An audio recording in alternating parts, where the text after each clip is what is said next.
देखिए आज हम पढ़ने जा रहे हैं बंद कोण। क्या पढ़ रहे हैं हम आज? बंद कोण। तो सबसे पहले बंद कोण यह आपको याद है कि किसी भी अणु या आयन की ज्यामिति निश्चित होती है और ये ज्यामिति बात नहीं संकरण द्वारा निर्धारित होती है, जो इसके नेक्स्ट टॉपिक पढ़ेंगे अपन अतिव्यापन और फिर संकरण। तो अब बीच में आ जाएगा, अभी अपन बता देते हैं कि दो बंधों के बीच की दूरी को कह दो या दो संतृप्त कक्षकों के बीच के कोण को हम क्या कहेंगे भाई? बंद कोण। समझ में आ गई? या दो बंधों के बीच के कोण को हम क्या कहेंगे भाई? बंद कोण कहते हैं। तो लिखो बंद कोण किसी अणु के लिख रखा है क्या? नहीं लिख रखा? बंद कोण तुमने लिख रखा है क्या? लिखो फिर आप भेजेंगे, आज भेजेंगे। वहां तक तो हो गया ना, तो हटाओ ना उसको। तो आप बंद कोण नया टॉपिक डालोगे। हाँ वो तो करते हैं। देखो किसी अणु के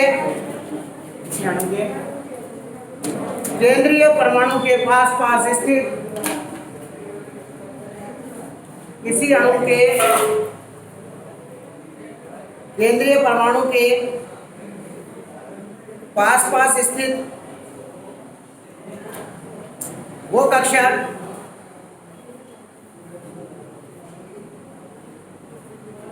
जिनमें बंधित इलेक्ट्रॉन युग्म उपस्थित होते हैं, जिनमें बंधित इलेक्ट्रॉन युग्म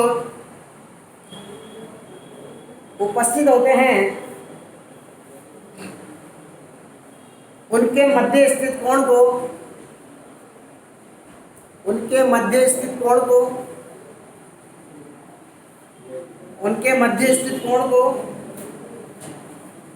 बंद कोण कहते हैं।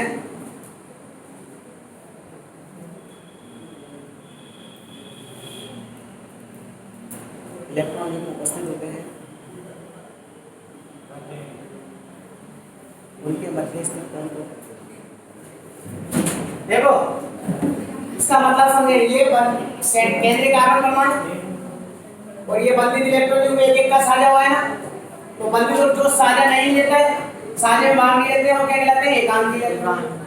तो ये बंधित इलेक्ट्रॉन युग्म, इन बंधित इलेक्ट्रॉन युग्मों के मध्य उपस्थित कोण को हम क्या कहते हैं? अथवा करके ऊपर परिभाषा लिख लो।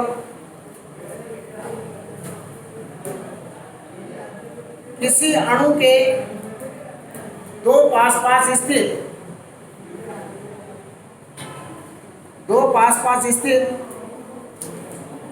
बंधों के मध्य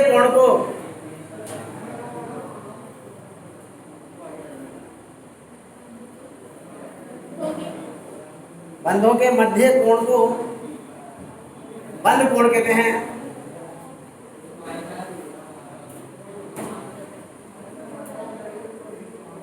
और इसे डिग्री में व्यक्त करते हैं।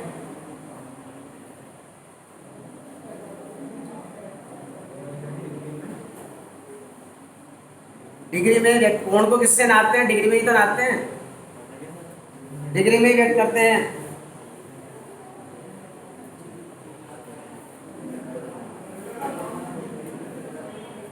इसके बाद देखो प्रभावित करने वाले कारक।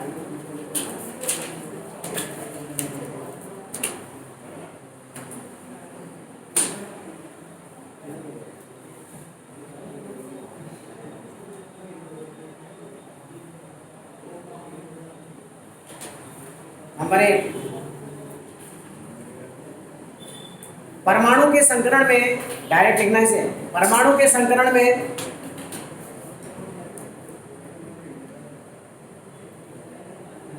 एस लक्षण बढ़ने पर, जो कल पढ़ा था ना अपन, एस लक्षण पी लक्षण, एस लक्षण बढ़ने पर बंद कोण का मान बढ़ता है।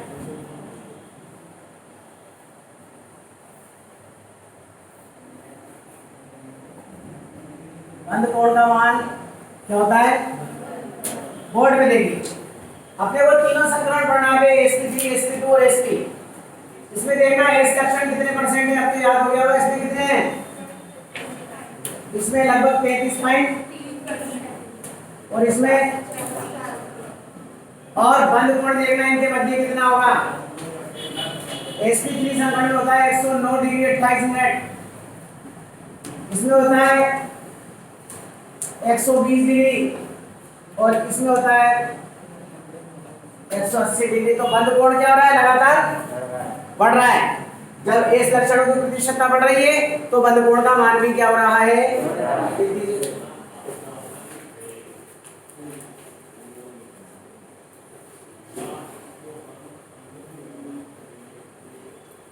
ये सारी चीजें संकरण के अधिज्ञापन और संकरण के बाद समझ में आएंगी, जहां भी नाम आ रहा है ये।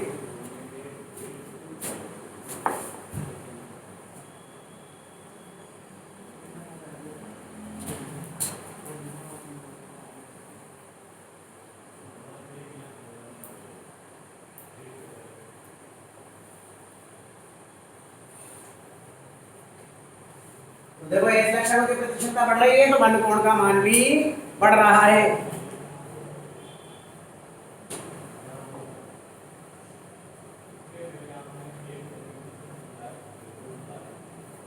नंबर 3 2 देखो,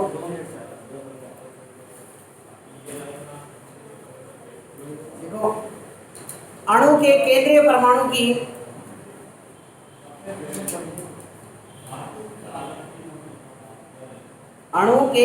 परमाणु की विद्युत ऋणता बढ़ने पर बंद कोण बढ़ता है।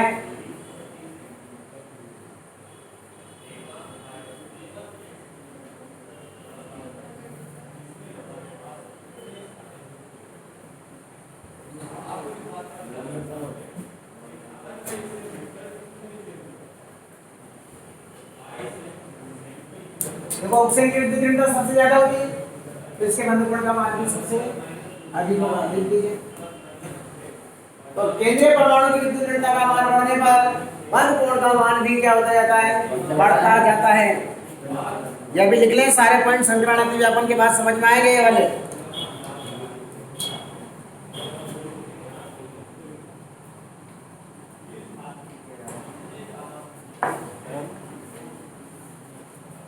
तीसरा,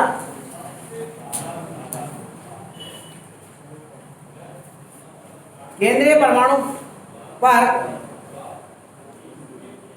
एकांकी इलेक्ट्रॉन युग्मों की संख्या बढ़ने पर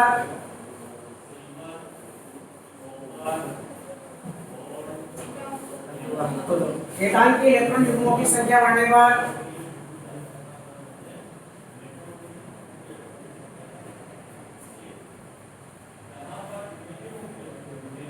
बंद कोण का मान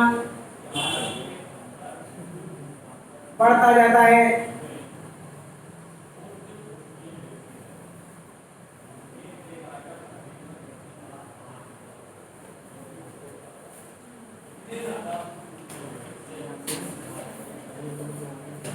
देखिए अपन ने जब वो बंद पढ़ा था तो NH3 का बनाया था, उसमें एक Lp था जो बंद बनाने की प्रक्रिया में भाग नहीं रहा। जल में कितने Lp थे भाई, 2। तो एकांक इलेक्ट्रॉन युग्म इसमें तो 0 है, इसमें 1 है और इसमें कितने हैं, 2। तो एकांक इलेक्ट्रॉन युग्मों की संख्या बढ़ रही है। इसका कोण कितना था, 109 डिग्री 28 मिनट। अमोनिया में रहा 107 डिग्री और इसमें रहा 104.5 डिग्री। तो देखो Lp की संख्या बढ़ रही है तो बंद कोण का मान घट रहा है। क्या हो रहा है, तो क्या लिखा हमने, Lp की संख्या बढ़ने पर बंद कोण का मान कम होता है। देखो कम होता है, कम होता है, कम होता है। अब ये कैसे इसकी संरचना बनेगी, ये सब संकरण और अतिव्यापन में आएगा। कैसे इसमें एक Lp है, कैसे इसमें 2 Lp है, सारी चीजें क्लियर करेंगे हम। अभी तो लिख दीजिए आप।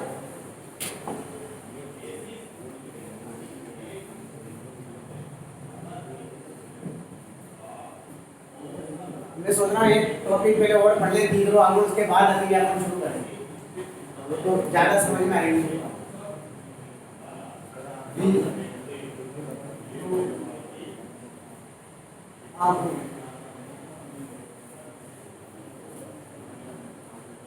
ये सारी चीजें जो दिख रही ना, बंद कोण, बंद ऊर्जा, इस लक्षण की लक्षण सब समझ में आ जाएगा। क्या यदि लिखवाना जरूरी है अभी, क्योंकि लिख लेंगे तो वहां दिक्कत नहीं आएगी। फिर उधर से उधर उतारो, उधर से उधर उतारो, वो काम समाप्त कर दिया मैंने जी।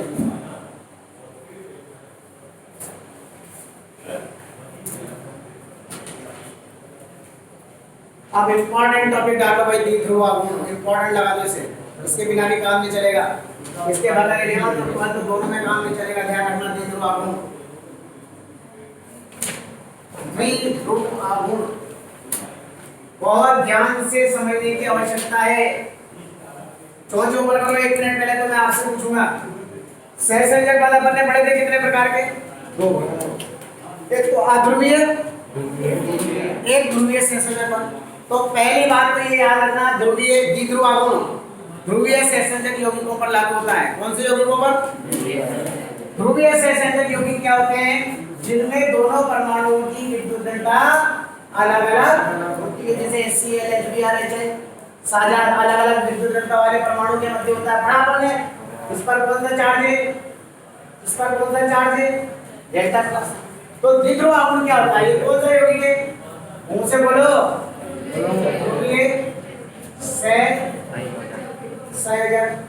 तो देखो परिभाषा से माना है, किसी ध्रुवीय सहसंयोजक यौगिक में किसी एक ध्रुव पर उपस्थित आवेश और दोनों ध्रुवों के बीच की दूरी d के गुणनफल को हम क्या कहते हैं? द्विध्रुव आघूर्ण कहते हैं।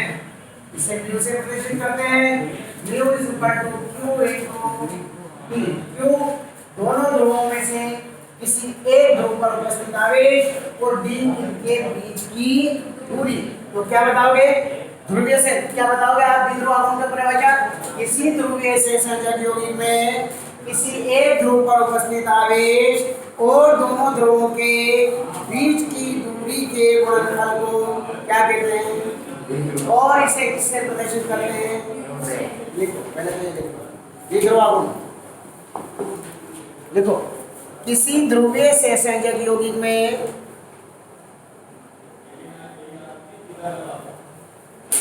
किसी ध्रुवीय सहसंयोजक यौगिक में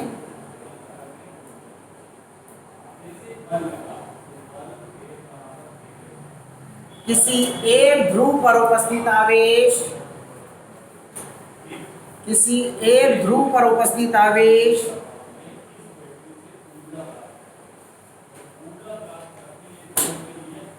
और क्या बताया मैंने? और दोनों ध्रुवों के बीच की दूरी के गुणनफल को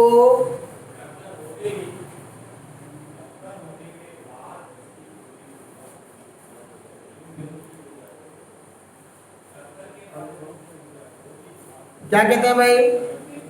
द्विध्रुव आघूर्ण कहते हैं।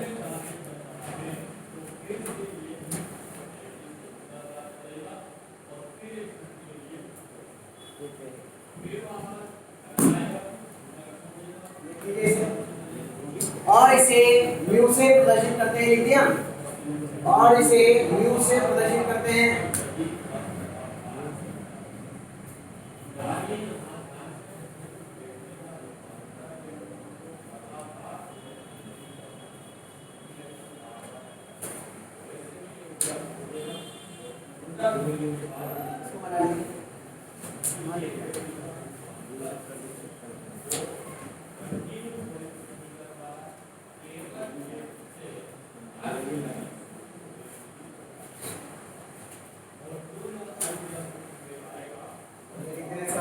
डी बाई है।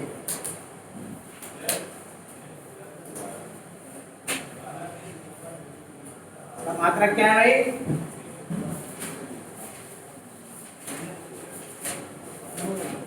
और ध्यान से समझना भाई, किसके लिए लागू होता है ये?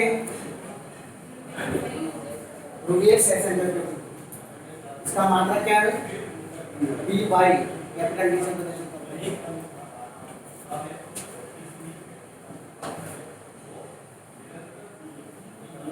इसमें फर्स्ट पॉइंट आ गया।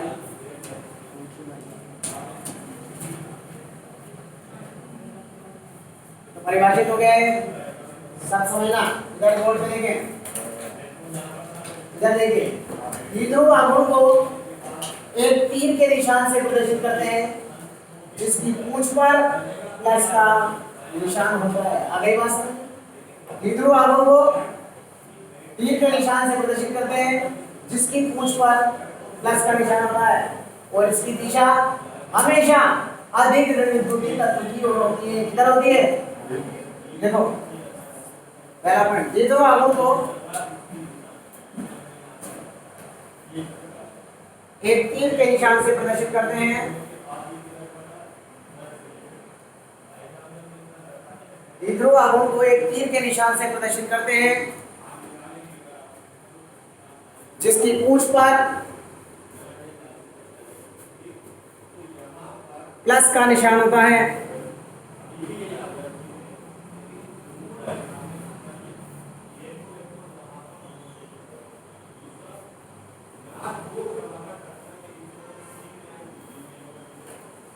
और इसकी दिशा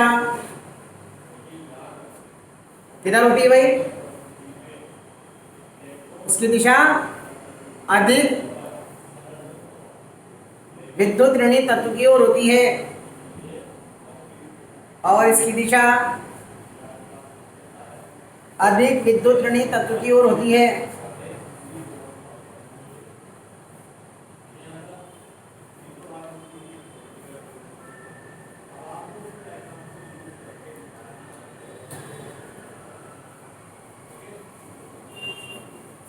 नंबर सेकंड, ये बना देना पूछ कर, ये प्लस का निशान और ये बना दो।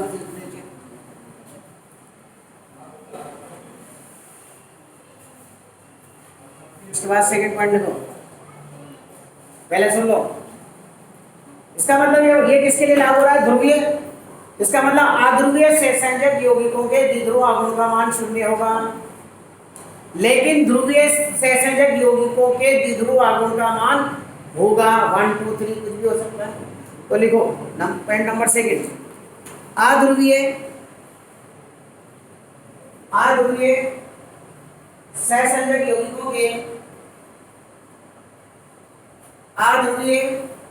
सहसंयोजक यौगिकों के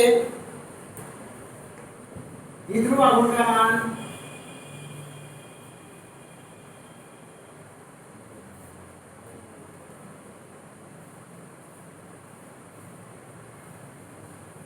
शून्य होता है।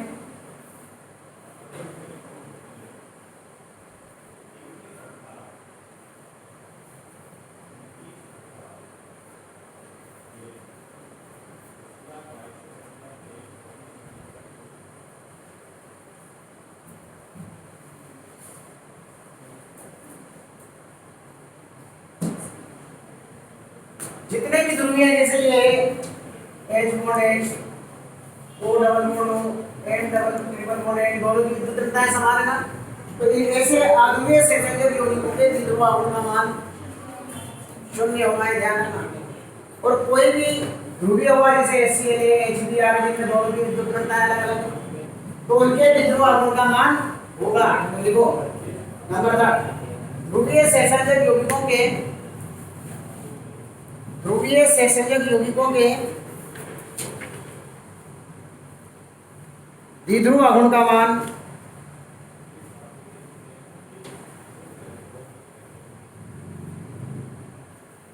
होता है, द्विध्रुव आघूर्णों का मान होता है। अब 1 2 3 कुछ भी हो सकता है, कोई भी होगा, जितने भी होगा उसका कुछ ना कुछ मान, 0 नहीं होगा बस, है ना। आप नीचे पैराग्राफ चेंज करो इसी में, लेकिन अब ये है मेन, इन पर क्वेश्चन पूछे जाते हैं, जो बता रहा हूं। लेकिन वे ध्रुवीय सहसंयोजक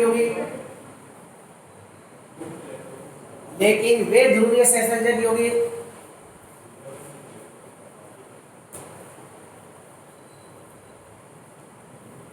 जिनकी ज्यामिति सममित होती है,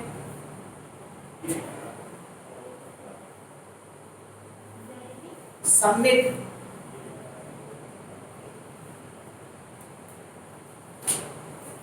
ये सममित का मतलब क्या समझेंगे, मैं ब्रैकेट में लिखवा रहा हूं, ब्रैकेट शुरू करो। सममित का मतलब सुन लो पहले, मतलब जैसे संकरण sp3 है तो उसका कोण निर्धारित है 109 डिग्री 28 मिनट और ज्यामिति निर्धारित है चतुष्फलकी। इसी तरह से अगर sp2 संकरण है तो ज्यामिति उसकी त्रिभुजीय और बंद कोण 120 डिग्री का। इसी तरह से यदि संकरण sp है तो उसका बंद कोण 180 डिग्री का और उसकी ज्यामिति रेखीय होगी, ये कहलाती है सममित ज्यामिति। तो अपन यहाँ ये लिखने जा रहे हैं वे ध्रुवीय सहसंयोगी होगी जिनकी ज्यामिति सममित होती है, यानी कि जिनके बंद कोण और आकार संकरण के अनुरूप होते हैं, उनके द्विध्रुव आघूर्ण का मान भी शून्य होता है। क्या होता है उनका भी शून्य होता है, ये याद रखना इस बात को। और शून्य क्यों होता है? क्योंकि ये ज्यामिति निश्चित होने के कारण ये एक दूसरे के द्विध्रुव आघूर्ण को क्या कर देते हैं, पूरी तरह से नष्ट कर देते हैं। इसलिए इनके डाइपोल मोमेंट का मान भी क्या होता है भाई, शून्य होता है। तो अपन ने ये लिखने जा रहे हैं कि वे ध्रुवीय सहसंयोजक, अध्रुवीय का तो होता ही है शून्य, लेकिन वे ध्रुवीय सहसंयोजक होगी जिनकी ज्यामिति और बंद कोण संकरण के अनुरूप होता है, उनकी बंद कोण का मान भी शून्य होगा। तो अपन ने क्या लिखा, ज्यामिति सममित होती है ना, ब्रैकेट शुरू करो। अर्थात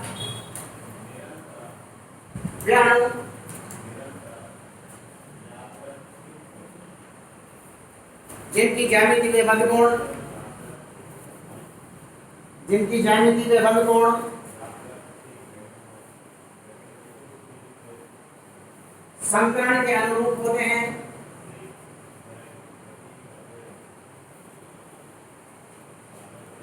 संकरण के अनुरूप होते हैं,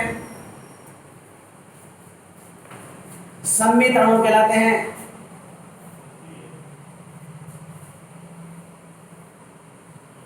ब्रैकेट बंद कर दो, समझ में आ गई बात?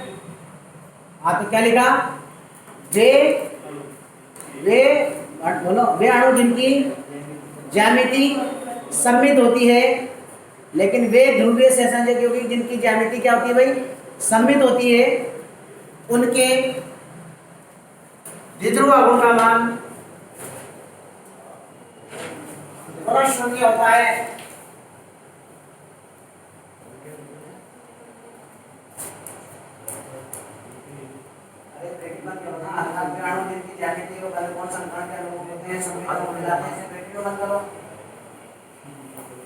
अब ये बोला ना मेरा ध्रुवीय सहसंयोगी जिनकी ज्यामिति सममित होती है, अब देखो ना उनके द्विध्रुव आघूर्ण का मान, जब ब्रैकेट शुरू कराया तो उसे बंद भी तो करो, कहाँ का बंद करना है। उनके द्विध्रुव आघूर्ण का मान क्या होता है, शून्य होता है।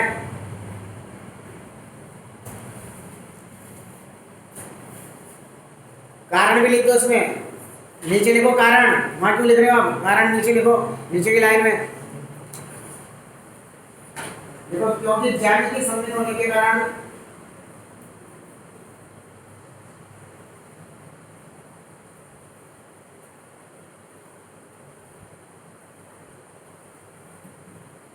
ज्यामिति सममित होने के कारण इनके बंद आघूर्ण का मान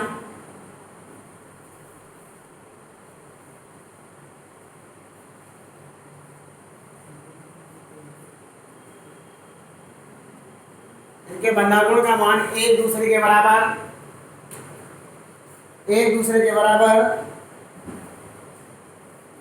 लेकिन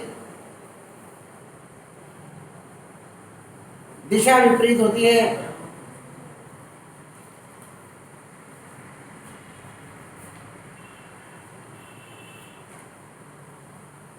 इसलिए ये एक दूसरे के द्विध्रुव आघूर्ण को नष्ट कर देते हैं।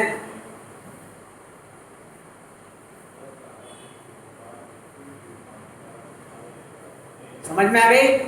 अब देखो, अब इसमें तीन संकरण बन गए, अपन sp3, sp2 और sp तीनों का लिखना जरूरी है।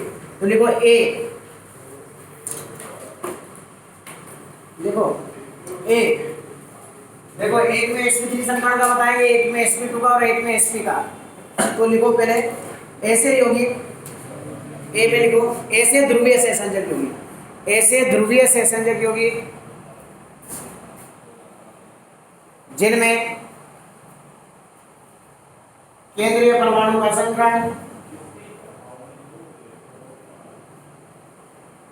जिनमें केंद्रीय परमाणु का संकरण sp3 हो,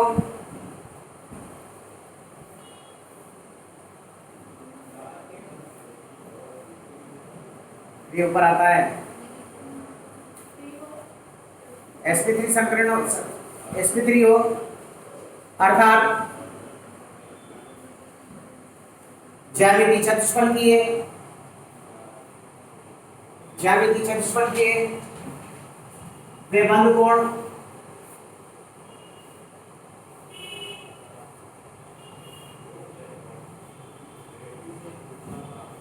एक 109 डिग्री 28 मिनट का हो,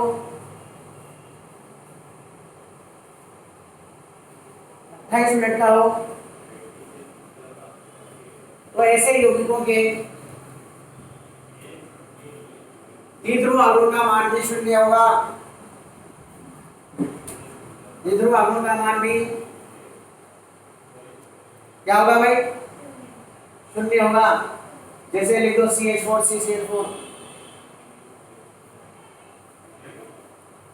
शून्य होगा, जैसे लिखो CH4 CCl4।